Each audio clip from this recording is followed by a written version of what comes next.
يا سيدي يا حبيب الله الصلاة والسلام عليك يا سيدي يا رحمة للعالمين وعلى آلك وأصحابك يا سيدي يا خاتم النبيين۔ حمد و ثنا کے بعد پیارے بھائیوں، پیارے بزرگوں، السلام علیکم ورحمۃ اللہ وبرکاتہ۔ آج اللہ تعالیٰ کے فضل و کرم سے جمعۃ المبارک بھی ہے اور ساتھ ساتھ 14 اگست بھی ہے۔ اسی مناسبت سے میں نے جو قرآن پاک کی آیت پڑھی ہے، اس میں 3 طرح کے اللہ تعالیٰ نے زمانوں کا ذکر فرمایا ہے۔ بڑے غور سے سننی بات، ٹائم بڑا مختصر ہے۔ جو قرآن پاک کی آیات ہوتی ہیں ان کے پیچھے واقعہ، شان نزول جس کو کہا جاتا ہے، وہ کچھ اور ہوتا ہے، وہ خاص ہوتا ہے۔ کسی خاص واقعے کی وجہ سے اللہ پاک کوئی آیت نازل فرماتے ہیں، لیکن ایسا نہیں ہے کہ وہ آیت صرف اسی وقت کے لیے ہے۔ چونکہ قرآن پاک اسلام قیامت تک کے لیے ہے، تو وہ آیت اپنا مفہوم، اپنی نورانیت کا فیض وہ قیامت تک جاری رکھتی ہے۔ اس آیت کے پیچھے صرف 2 باتیں آپ ذہن میں رکھ لیں۔ جس وقت ہمارے پیارے نبی کریم صلی اللہ علیہ وآلہ وسلم نے اپنی نبوت کا اظہار فرمایا، آپ سب بھائی جانتے ہیں مکہ المکرمہ آپ صلی اللہ علیہ وآلہ وسلم کا اپنا ذاتی شہر، آپ کی پیدائش مبارک وہاں پہ، آپ کے آباء و اجداد حضرت ابراہیم علیہ السلام کے بیٹے سیدنا حضرت اسماعیل علیہ السلام سے لے کر آپ تک سب کے سب یہیں رہنے والے، آبائی وطن جس کو کہا جاتا ہے۔ لیکن جب آپ نے نبوت کا اظہار فرمایا تو یہاں کے ہی لوگ اور بڑے قریبی لوگ، رشتہ دار، وہ بھی آپ کے مخالف ہو گئے، اور جو اسلام قبول کر رہے تھے ان کے مخالفین بڑھتے جا رہے تھے۔ مسلمانوں کی تعداد چونکہ بڑی کم تھی، صحابہ کرام بڑی قلیل تعداد میں تھے، کفار بڑی تعداد میں تھے، اس وجہ سے انہوں نے پھر بڑی تکالیف دی، اتنی تکالیف دی۔ میں نے پچھلے جمعۃ المبارک بھی عرض کیا تھا، یہاں تک نوبت آ گئی کہ صحابہ کرام کو حکم ہوا کہ یہاں سے ہجرت کر جائے، ہجرت کرنی پڑی، اور آپ صلی اللہ علیہ وآلہ وسلم نے بھی ہجرت فرمائی، بڑے بڑے جیے صحابہ کرام نے ہجرت فرمائی۔ اتنے حصے کا ذکر اس آیت کے پہلے حصے میں ہے، میں اس کا ترجمہ سنا دیتا ہوں۔ وَاذْكُرُوا، فرمایا یاد کرو وہ وقت، اذ انتم قلیل، جب تم بڑے تھوڑے تھے، مستضعفون فی الارض، زمین پر تمہیں کمزور سمجھا جاتا تھا، کمزور ہیں، نہتے ہیں، تخافون، اور تمہارے دل میں یہ خیال آتے تھے، ان یتخطفکم الناس، کہ ان لوگوں کی تکالیف کی وجہ سے کہیں ہمارے مسلمان صحابہ کہیں ختم ہی نہ ہو جائیں، کم نہ ہو جائیں، کہیں شہید نہ کر دی جائیں، ہر وقت یہ خوف طاری رہتا۔ اتنا حصے کا ذکر اس میں ہے۔ پھر جب ہجرت ہوئی، مدینہ طیبہ شریف آئے، یہاں اللہ تبارک و تعالیٰ نے ریاست، جو اسلامی ریاست، پہلی اسلامی ریاست قائم ہوئی، وہ خطہ زمین مدینہ کی سرزمین عطا فرمائی۔ 1 سال گزرا، 2 سال گزرے، غزوہ بدر واقع ہوا۔ غزوہ بدر میں آپ سارے جانتے ہیں اللہ تبارک و تعالیٰ نے پیارے نبی کریم علیہ السلام صحابہ کرام کو بڑی واضح فتح عطا فرمائی، بڑی واضح فتح عطا فرمائی۔ اس کا ذکر اگلے حصے میں ہے۔ فآواکم، پچھلا ذہن میں رکھنا ہے، اب یہ ہجرت کے بعد فرمایا فآواکم، جب تم آ گئے تو اللہ تعالیٰ نے تمہیں جگہ عطا فرمائی۔ فآواکم، آوا کہتے ہیں مأوا، ٹھکانہ، رہنے کی جگہ عطا فرمائی۔ وأیدکم بنصرہ، اور اپنی خاص مدد کر کے تمہیں کامیابی عطا فرمائی۔ وَرَزَقَكُم مِّنَ الطَّيِّبَاتِ، اور تمہیں بڑے پاکیزہ رزق عطا فرمائے، روزیاں عطا فرمائے، مال و غنیمت آ گیا۔ جو تجارت کرتے تھے صحابہ کرام بحر ممالک میں، ان کی تجارتوں میں اللہ تعالیٰ نے بڑی کامیابی دی۔ اب یہ سارا ہو گیا، تو اب کرنا کیا ہے؟ پچھلے والے معاملات ہوتے گئے، آگے آگے، ملک مل گیا، کامیابیاں مل گئی، جگہ مل گئی، اب لعلکم تشکرون، اب تم سب کو چاہیے کہ میرا شکر ادا کرو۔ شکر کے 3 طریقے ہیں، محدثین، مفسرین، علماء لکھتے ہیں۔ پہلا طریقہ ہے بندہ زبان سے کہے الحمدللہ، یا اللہ تیرا شکر ہے۔ دوسرا طریقہ ہے اپنے جسم سے ایسے انداز ظاہر کرے کہ اگلا بندے کو معلوم ہو کہ یہ میرا شکر ادا کر رہا ہے۔ جیسے کوئی ہماری ہیلپ کرے تو ہم کہتے ہیں جناب مہربانی آپ کی شکریہ، یہ سر کو جھکا کر ہاتھوں کو یہاں رکھ کے، یہ بھی ایک انداز ہوتا ہے۔ اللہ تعالیٰ کے شکر کرنے کا یہ جسمانی انداز ہے کہ بندہ اپنے آپ کو سجدے میں جھکا دے، سجدے میں لے جائے، زبان سے کہے الحمدللہ، سجدے میں سر رکھ کے اللہ پاک کا شکر ادا کرے، یا اللہ تیرا شکر ہے۔ یہ دو طریقے۔ تیسرا طریقہ ہے کہ جو نعمت ملی ہے اس نعمت کو ویسے استعمال کیا جائے جیسے اللہ تبارک و تعالیٰ چاہتا ہے۔ جس نے نعمت دی اس نعمت کو واپس ویسے ہی استعمال کریں جیسے وہ اس کی خواہش ہے، جیسے وہ چاہتا ہے۔ تو قرآن پاک میں دو جگہ آیات ہیں، 10ویں میں اور 13ویں میں۔ ارشاد باری تعالیٰ ہوتا ہے کہ جو قوم میری دی ہوئی نعمت کا قدر نہیں کرتی، ناقدری کرتی ہے، پھر ہوتا یہ ہے کہ میں وہ نعمت ایسی قوم سے واپس لے لیتا ہوں۔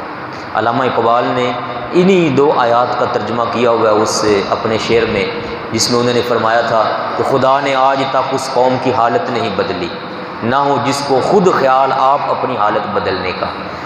جب بندہ سوچتا ہے میں بدلوں، اللہ تعالیٰ بدل دیتا ہے، اور جب نعمت کی قدر نہیں کرتا اللہ تعالیٰ پھر بھی بدل دیتا ہے۔ وَتِلْكَ الْأَيَّامُ نُدَاوِلُهَا بَيْنَ النَّاسِ۔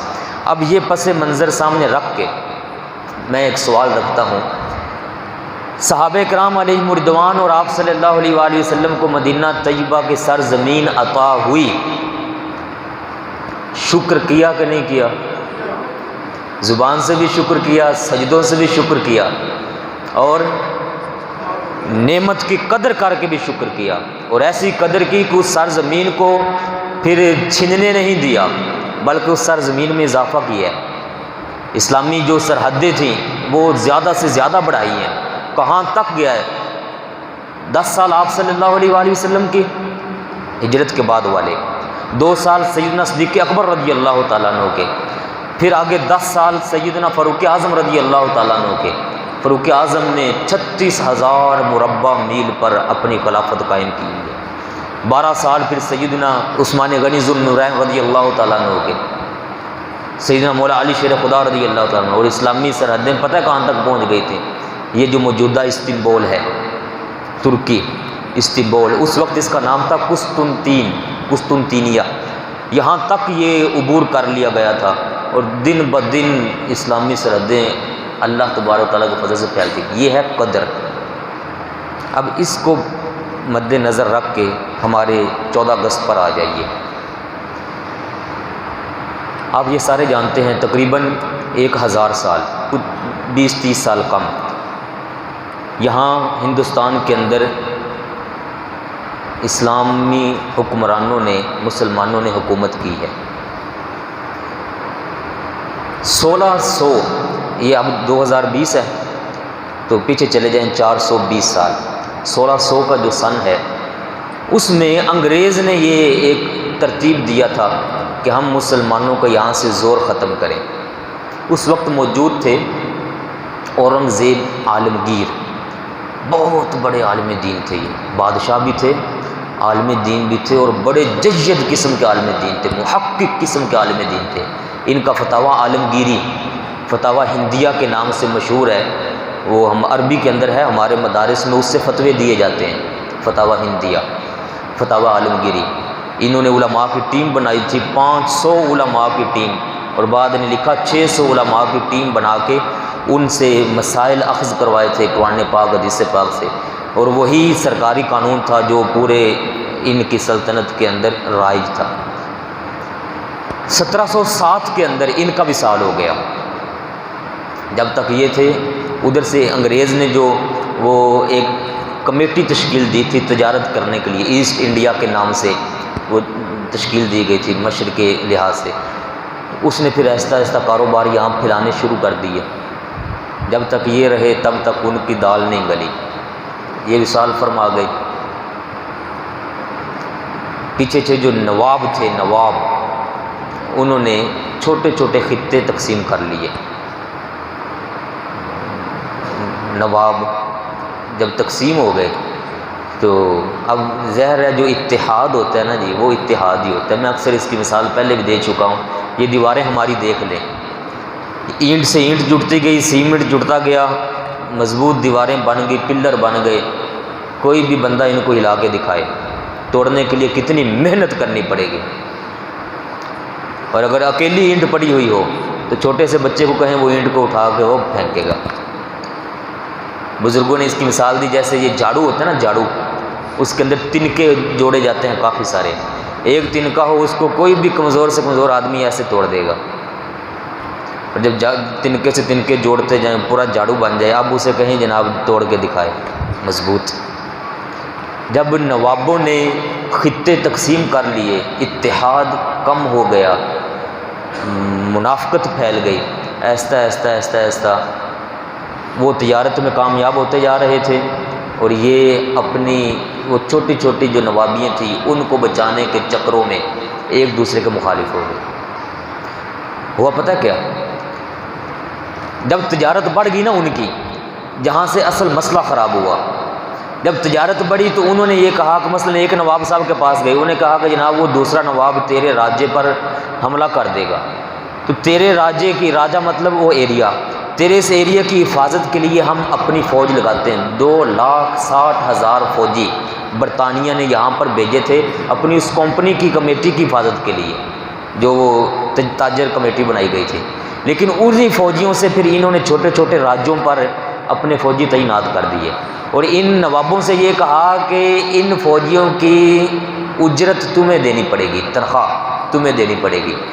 اب وہ چونکہ تھوڑی سی سلطنت تھی ان کی، اس میں سے 2 سال 4 سال 10 سال دی، اور جب پیسے ختم ہونے شروع ہو گئے تو انہی ہی فوجیوں کے ذریعے انہوں نے ان کو اپنے قبضے میں کر لیا، ان پر پھر لگان طاری کر دیے۔ کسانوں پر 66% تاوان لاگو کیا گیا تھا، 66%، باقی کوئی 34% 35% وہ کہتے کہ تم رکھ لو، اور 66% جو اس کی پیداوار ہے وہ ہمیں دینی پڑے گی، اور یہ جو نواب نہیں دیتے تھے ان کو اپنے قبضے میں کر لیتے۔ آخری جو ایک ان کے سامنے بڑا پلر بن کے کھڑا ہوا تھا وہ تھے اس وقت میں ٹیپو سلطان، شہید، اور ان کو بھی یہ ہرا نہیں سکتے تھے، لیکن ان کو ہرایا گیا اپنے ہی اندر کے بندے خرید کر، دھوکہ دیا گیا تھا ان کو، میدان جہاد کے اندر ان کو دھوکہ دیا گیا، جو ان کے آس پاس لوگ تھے ان کو خرید لیا گیا اور وہ اکیلے رہ گئے تھے۔ پھر آخر میں وہ ہتھیار انہوں نے نہیں ڈالے، انہوں نے اپنی جان پیش کی ہے، اسلام کے لیے قربانی دی ہے، وطن پر اپنی جان کو قربان کیے ہے۔ پھر اس طریقے سے وقت گزرتا رہا، جو مسلمانوں کی تھی آخری امید بہادر شاہ ظفر، بڑے مشہور شاعر ہوئے، بزرگ ہو گئے تھے بیچارے، بوڑھے ہو گئے تھے، ان کو بھی گرفتار کر لیا گیا۔ پھر ان کی بڑی مشہور نظم ہے جو یہ 9ویں 10ویں کلاس کے اندر بھی پڑھائی جاتی ہے، جس کا ایک شعر آتا ہے کہ 2 گز بھی زمین نہ ملی اپنے دیار میں، ان کو پھر وہاں لے جا کر تو بند کر کے تو وہاں ان کی پھر لاش مل گئی تھی 2-3 مہینوں کے بعد۔ سسٹم ختم ہو گیا، پوری برطانیہ کا قبضہ ہو گیا پورے ہندوستان پر۔ یہ وہ وقت ہے 1857 کا، 57۔ اب اس آیت پر آ جانا ہے۔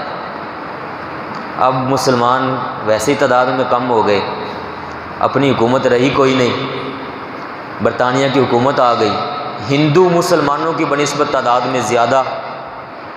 اس وقت علامہ فضل حق خیر آبادی علیہ رحمہ نے یہ فتویٰ جاری کیا تھا کہ برطانیہ کے خلاف، اس کی فوج کے خلاف جہاد کرنا یہ ہم سب پر فرض ہو چکا ہوا ہے، جس کی وجہ سے ان کو پھر کالے پانی کی سزا دی گئی اور جیل کے اندر بند کر دیا گیا تھا۔ وہ ایک چھوٹا سا واقعہ میں کرتا ہوں، آخری جب ان کا مقدمہ چل رہا تھا نا، تو مقدمہ سننے والا جو جج تھا وہ بھی مسلمان، جس کو پیش کیا جا رہا ہے علامہ فضل حق خیر آبادی علیہ رحمہ، وہ بھی مسلمان، اور عام مسلمان نہیں، مفتی اسلام اس وقت کے، چیف جسٹس کے عہدے پر جو رہنے والے قاضی القضاء، وہ جو ان کا وکیل تھا، وہ کہنے لگا کہ ایک بار صرف اتنا کہہ دیں کہ وہ جو انگریز کے خلاف فتویٰ دیا ہے نا، وہ میں فضل حق نہیں ہوں، وہ کوئی اور فضل حق ہے، بس اتنا کہہ دیں میں آپ کو یہاں سے نکلوا لوں گا۔ جیسے وہ غازی الودین شہید سے کہا تھا نا یہ قائد اعظم علیہ الرحمہ نے کہ ایک بار کہہ دو کہ میں نے اس کو نہیں مارا یا غلطی سے مارا گیا. میں نے کہا یہ کیسے کہہ سکتا ہوں, یہی تو ایک زندگی میں کام اچھا ہوا ہے, جان تو پھر بھی جانی ہے نا, کتنی دیر آخر زندہ رہ لیں گے. تو ایسے ہی فضل حق خیر آبادی رحمہ فرمانے لگے کہ یہ کیسے ہو سکتا ہے, فتویٰ میں نے دی ہے انگریز حکومت کے خلاف, تو میں کیوں جھوٹ بولوں, قاضی القضہ چیف جسٹس مفتی اسلام ہو کر میں جھوٹ کیوں بولوں. اور جب وکیل نے کہا کہ یہ وہ فضل حق نہیں ہے جس نے فتویٰ دی ہے, اس کو رہا کیا جائے, تو آپ نے بھری عدالت میں کہا کہ سارے سنو, جس نے انگریز کے خلاف فتویٰ دیا ہے وہ فضل حق خیر آبادی میں ہی ہوں, اور پورے ہوش و حواس میں فتویٰ دیا ہے کہ ان کے خلاف جہاد فرض ہے. پھر ان کو سزا دی گئی کالے پانی کی, اور بڑی مشکلات کا ان کو سامنا کرنا پڑا. خیر یہ وہ وقت ہے جب بالکل اسلام کے جو بچے ہوئے مسلمان تھے ان کو بھی دبا دیا گیا. اس مقام پر میں آپ کو ایک اور بات بڑی اہم عرض کر دوں. یہ وہ وقت ہے جس وقت علماء اہل سنت, علماء اسلام یہ جہاد کے فتوے دے رہے تھے کہ انگریز کے خلاف جہاد لازم ہے, فرض ہو چکا ہوا ہے. اس وقت انگریز نے تلاش کیا کہ کوئی ایسا مسلمان مل جائے جو پیسے کی خاطر اپنا دین بیچنے والا ہو, جو پیسے کی خاطر اسلام کے اندر تبدیلی کرنے والا ہو, جس کو آخرت کی فکر کوئی نہ ہو, جو صرف اور صرف دولت کا بندہ ہو, دولت کا غلام بننے والا ہو. تو بڑی سرچ کے بعد جو ان انگریزوں کے ہاتھوں بندہ لگا وہ تھا مرزا غلام قادیانی. پھر اس نے ایک بیڑا اٹھایا انگریز کی طرف سے, اور یکے بعد دیگرے 63 کے قریب فتوے اس نے دیے کہ جناب جہاد انگریز کے خلاف فرض نہیں ہے, بلکہ اس نے یہاں تک کہا کہ جہاد ہو ہی ختم چکا ہے, اس وقت جہاد ہو ہی نہیں سکتا, بالکل جہاد ہے ہی نہیں ہے. اور آہستہ آہستہ پھر 1882 88 اور 1900 تک جو ہے اس کے یکے بعد دیگرے وہ جو دعوے تھے وہ بدلنے شروع ہوئے. اور اس نے کبھی کہا میں نبی ہوں, کبھی کہا معاذ اللہ میں عیسیٰ ہوں, کبھی کہا میں عیسیٰ علیہ السلام میرے اندر اللہ تعالیٰ آ گیا ہے, اور بڑی بےہودگیاں اس نے کر دیں وہ انگریز کے کہنے پر بکواسات کرنے کی. اللہ تعالیٰ کا پھر فضل یہ ہوا کہ اس کا منہ بند کرنے کے لیے اللہ تبارک و تعالیٰ نے تاجدار گوڑا پیر مہر علی شاہ صاحب رحمہ اللہ تعالیٰ کو چن کر اس کے سامنے کھڑا کر دیا, اور اس کا پھر جو فتنہ تھا اس وقت فی الوقت جو ہے وہ بند ہو گیا. لیکن اب ہماری محنت ہے اس پر کہ ہم نے ان قادیانیوں کو ہمیشہ کے لیے ختم کرنے کے لیے, جو ہمارا اسلام ہے اس کو اوپر لانے کے لیے, اسلامی نظام کو اوپر لانے کے لیے کوشش کرنی ہے, تاکہ ان کے فتنے سے ہم ساری امت مسلمہ کو بچا سکیں. تایا پھر 1887-88 کا جو ہے 86 87 89 والا جو وقت ہے, کانگریس بنی, بڑی مشہور جماعت. یہ انگریز سے بچنے کے لیے بنائی گئی تھی, اور اس میں کئی مسلمانوں نے حصہ لیا, حتیٰ کہ ان کی اس میں ہندو لیڈ کر رہے تھے. اور اس حد تک سازش انہوں نے کی کہ شروع میں تو قائد اعظم بھی اسی کا حصہ بن گئے تھے. شروع میں جب 1900 کی دہائی گزرتی ہے پھر مسلم لیگ قائم ہوتی ہے. ان کو پتہ چلا کہ یہ ہندو ہم مسلمانوں کو استعمال کر کے یہ اپنا ملک قائم کرنا چاہتے ہیں, اور ہوگا وہی کہ یہ اکثریت میں ہوں گے, ہم قلت کے اندر آئیں گے, اور دور پھر ہم کو وہی دیکھنا پڑے گا جو مکہ شریف کے اندر تاریخ دہرائی گئی تھی پیارے نبی کریم علیہ السلام اور صحابہ کرام کے خلاف. پھر مسلم لیگ جب قائم ہوئی تو علماء نے بڑی محنت کی. ہمارے جید علماء, بڑے علماء, علامہ اقبال نے اس وقت خط لکھ کر قائد اعظم کو وہاں سے بلوایا تھا برطانیہ سے, اور اللہ پاک کا فضل یہ ہوا کہ پیارے نبی کریم علیہ السلام نے خواب میں آ کر قائد اعظم کو یہ فرمایا کہ تمہاری میں ڈیوٹی لگا رہا ہوں, یہ خطہ زمین جو ہے پاکستان کا یہ ہم نے لینا ہے, اور اس کے لیے میں نے تمہیں منتخب فرمایا, چلو چل کے کام کرو. جب علامہ اقبال کا خط گیا تو وہ پہلے ہی تیار بیٹھے تھے, پھر وہ اٹھے وہاں سے اور یہاں آئے, اور یہاں پھر سارے علماء نے ان کا ساتھ دیا. علامہ شاہ احمد نورانی علیہ رحمہ اپنے کراچی شریف والے, ان کے والد محترم نے عرب کے جا کے, یہ وزیر خارجہ اس وقت مقرر ہوئے اسلامی مسلم لیگ کے, کہ انہوں نے عرب کے اندر جا کے مسلمانوں کے جو پوائنٹ تھے, جو ان کے مطالبات تھے, ان کو رکھا, اور اندر جو یہاں ٹرینوں پر سفر کر کے پھر جماعت علی شاہ صاحب علیہ رحمہ علی پور شریف، انہوں نے یہ اعلان کیا تھا کہ جو مسلم لیگ کو ووٹ نہیں ڈالے گا، یہ میں بڑی تاریخ چھوڑ کر 1946 میں آ گیا ہوں، انہوں نے کہا تھا جو ووٹ نہیں ڈالے گا مسلم لیگ کو اور ہو وہ میرا مرید ہے، تو میں یہ اعلان کر رہا ہوں سید ہونے کے ناطے کہ وہ میرا مرید نہیں ہے، اور آقا پاک کے سامنے میں ایسے بندے کو کبھی معاف نہیں کروں گا۔ اس حد تک علماء نے ساتھ دیا تھا، اور یہاں تک بھی علماء نے کہا اگر اس وقت قائد اعظم پاکستان بنانے کے مطالبے سے دستبردار ہو جاتے ہیں تو ہم پھر بھی پاکستان بنا کر رہیں گے۔ پتہ اس کے پیچھے قربانیاں کتنی دی گئی، میں نے وہ ساری تاریخ چھوڑ دیا چونکہ وقت کم ہے۔ آخری بات میں کرتا ہوں، اور پھر جب اعلان ہو گیا، اس میں اکثر آپ جانتے ہیں جو پہلا اعلان ہوا تھا نا پاکستان کی سرزمین کا، یہ بنگال تو ہم سارے ہیں جانتے ہیں کہ یہ ہمارے ساتھ تھا بنگلہ دیش، یہاں سے باڈا پار کر جائیں، یہ واگا باڈا آگے چلے جائیں تو یہ امرتسر جو ہے ان کا وہ بیچ میں آتا ہے، یہ سارا خطہ یہ پاکستان کے اندر تھا۔ ایک شرط رکھی گئی تھی قائد اعظم کے سامنے کہ ہم تمہیں ملک دے دیتے ہیں لیکن اس کا جو وزیر اعظم ہے وہ ہمیں رہنے دو، وہ انگریز نے شرط لگائی تھی۔ تو آپ نے فرمایا یہ کیا ہوا کہ زمین لے لے اوپر تمہیں اپنے پھر مسلط کر لے، یہ نہیں ہو سکتا۔ اس خبیث نے پھر یہ بد دیانتی کی، اور ایک رات کے اندر اندر اس نے جہاں یہاں لکیر چلانی تھی اس نے یہاں لکیر چلا دی اور کہا یہ خطہ تمہیں نہیں ملے گا۔ پھر وہ یہ جہاں کے جو سکھ تھے انہوں نے وہ ظلم کرنے کی انتہا کر دی، وہ ہم باتیں نہیں سنا سکتے، اس میں بڑے پردے کی بات ہے، ماؤں بہنوں کی عزتوں کی بات ہے، چھوٹے چھوٹے بچوں کی بات ہے، لیکن ہمیں یہ سوچنا ہے اب ملک پاکستان مل گیا، کتنے سال ہو گئے؟ 73 سال، 14 اگست، ہمیں قدر نہیں ہے۔ یقین جانو جس کا گھر لوٹا ہو نا اور قربانی سے اس نے جگہ حاصل کی ہو، وہ اس طریقے سے نہیں کیا کرتے۔ ہم نے کبھی اپنے بچوں کے سامنے یہ واقعات ہی نہیں سنائے، ہم صرف 14 اگست پر گانے سناتے ہیں، ترانے سناتے ہیں، پریڈ دکھا لی۔ کیا یہ ملک ہمارا صرف پریڈ دکھانے کے لیے بنا تھا؟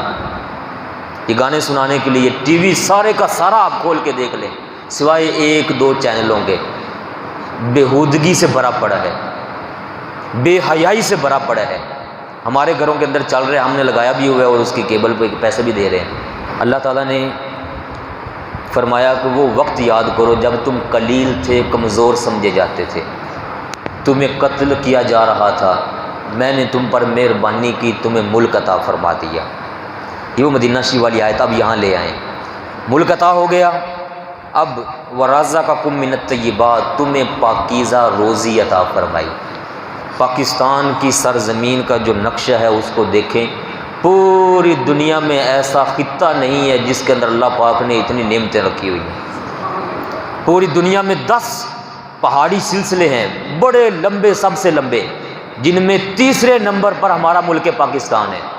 پہاڑی سلسلہ جا کے دیکھیں، 24 گھنٹے ہم چلتے رہیں پہاڑ ختم نہیں ہوتے، 3 دن چلتے رہیں گاڑیوں پر پہاڑ ختم نہیں ہوتے۔ دنیا کے دوسرے نمبر پر ہمارے تھر کے اندر کوئلہ کی کان ہے۔ اگر ہم اس کوئلہ کی کان کو، تھر کے اندر پہاڑوں کو صحیح طریقے سے استعمال کر لیں تو پورے عرب کے تیل سے زیادہ فائدہ ہم اس کوئلہ سے حاصل کر سکتے ہیں۔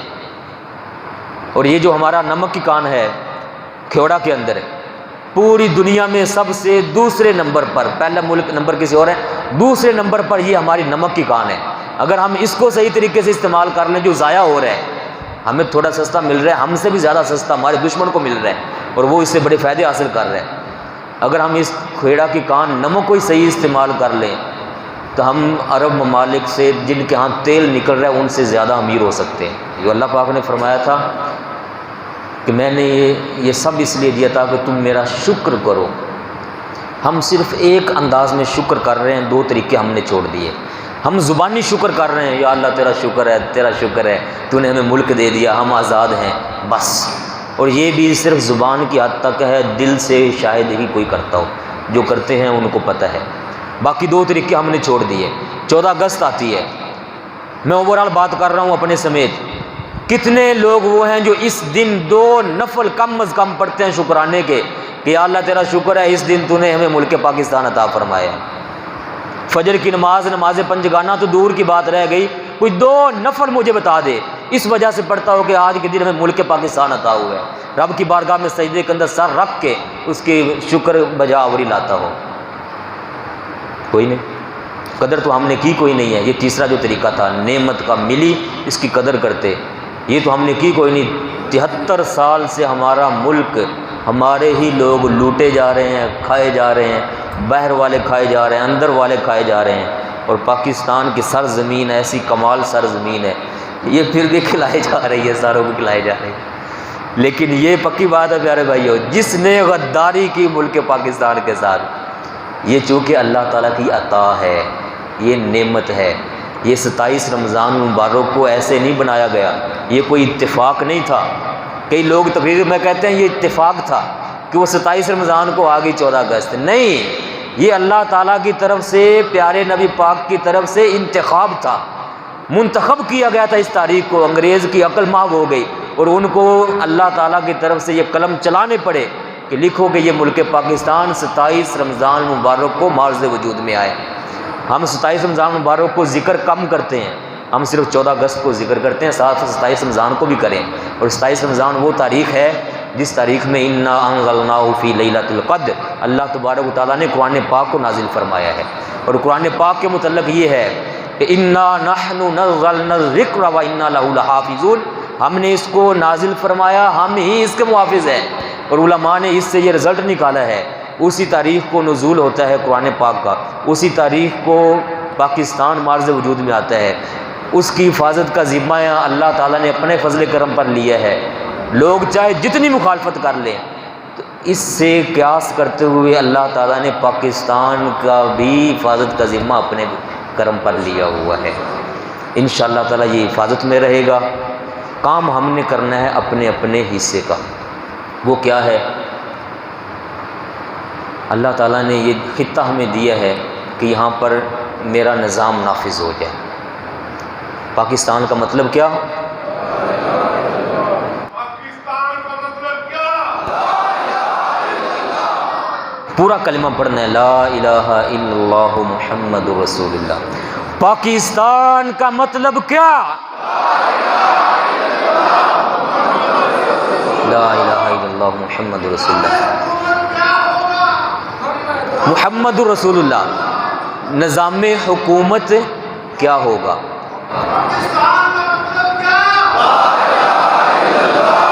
پاکستان کا مطلب کیا؟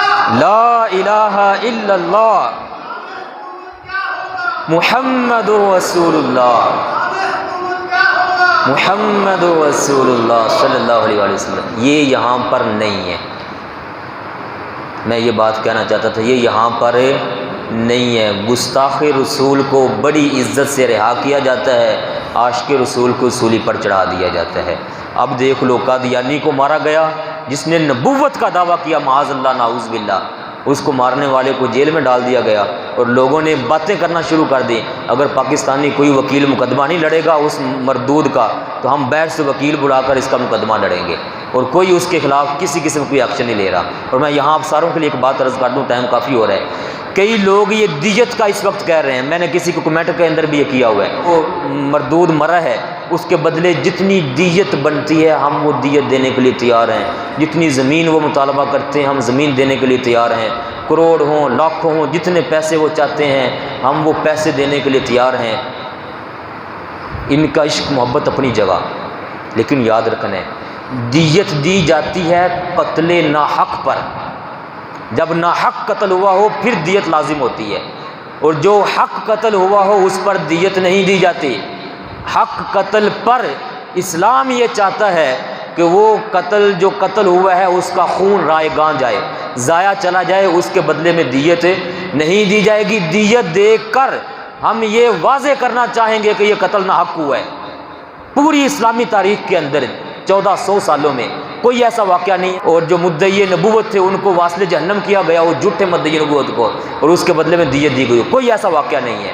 یہ جو اظہار کر رہے ہیں کہ ہم دیت دیتے ہیں، اس غازی فیصل کو چھوڑ دو، غازی فیصل کو چھڑانا ضرور ہے، یہ اچھا مطالبہ ہے، لیکن اس کے بدلے میں دیت دینا یہ بالکل اسلامی شرعی اصطلاحات، شرعی فضائل، شرعی مسائل کے خلاف ہے۔